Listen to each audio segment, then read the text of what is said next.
Hi అండి, అందరికీ నమస్కారం. Welcome back to our channel Bezawada పిల్ల. ఇవాళ చేయబోయే రెసిపీ వచ్చేసి సొరకాయ హల్వా.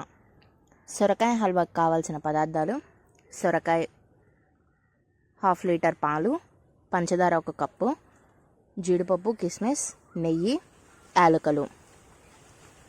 సొరకాయ హల్వా చేయడానికి ముందుగా సొరకాయని చక్కగా పీలర్తో పైనున్న తొక్క మొత్తాన్ని పీల్ చేసేసుకోవాలండి.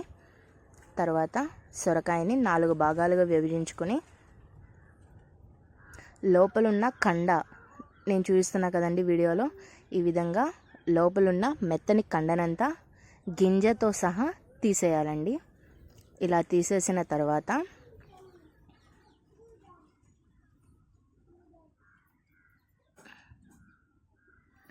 సొరకాయలో నుంచి కాయ మొత్తంలో లోపలున్న మెత్తని కండనంతా తీసిన తర్వాత మంచిగా సొరకాయని తురిమేసుకోవాలండి.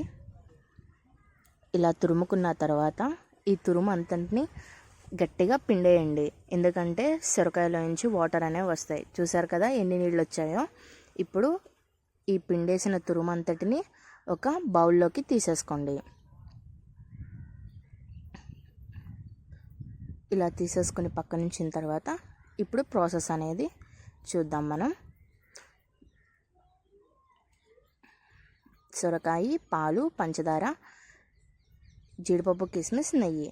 ముందుగా స్టవ్ ఆన్ చేసుకొని ఒక కడాయి పెట్టుకోండి. కడాయిలో 2 టేబుల్ స్పూన్ల నెయ్యి వేసుకొని బాగా కరగనివ్వండి. నెయ్యి కడిగిన తర్వాత జీడిపప్పు, కిస్మిస్ వేసి దోరగా వేయించుకోండి.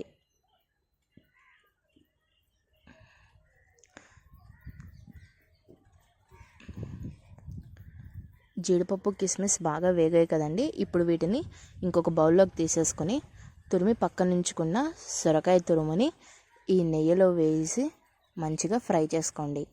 ముందే నీరు పిండేయటం వల్ల మనకి నెయ్యిలో వేసిన తర్వాత వాటర్ అనేది రాకుండా ఉంటుందండి. ఈజీగా అయిపోతుంది ప్రాసెస్ అనేది. లేదంటే చాలా టైం పడుతుంది, నీళ్లు ఊరి అది అంతా ఎగిరేంత వరకు చాలా టైం పడుతుంది.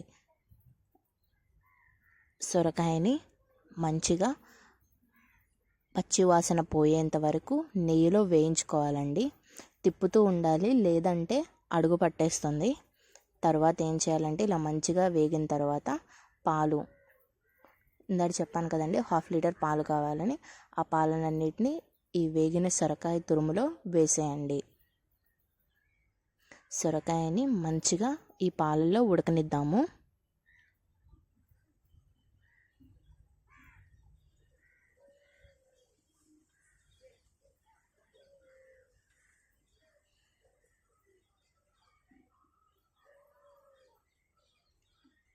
ఇలా మంచిగా ఉడికిన తర్వాత పంచదార అనేది యాడ్ చేసుకోవాలండి.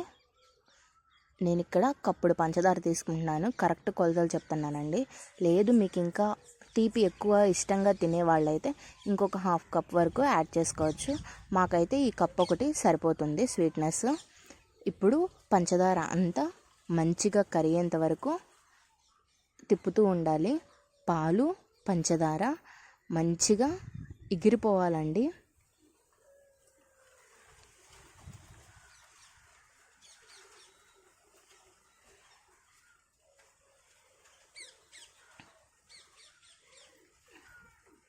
ఇలా ఎగిరిన తర్వాత యాలకుల పొడి అనేది యాడ్ చేసుకోవాలి.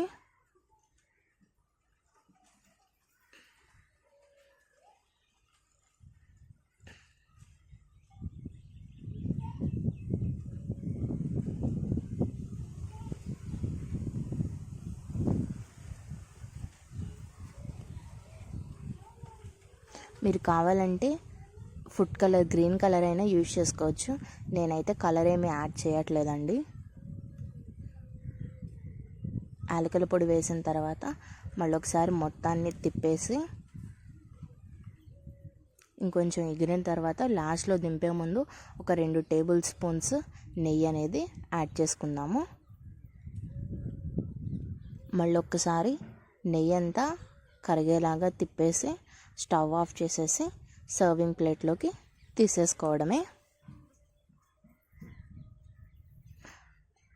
మనం ముందు వేయించుకుని పెట్టుకున్న జీడిపప్పు కిస్మిస్లను పైన గార్నిష్ చేసుకుందాం. చూసారు కదండి, సింపుల్ అండ్ ఈజీ ప్రాసెస్.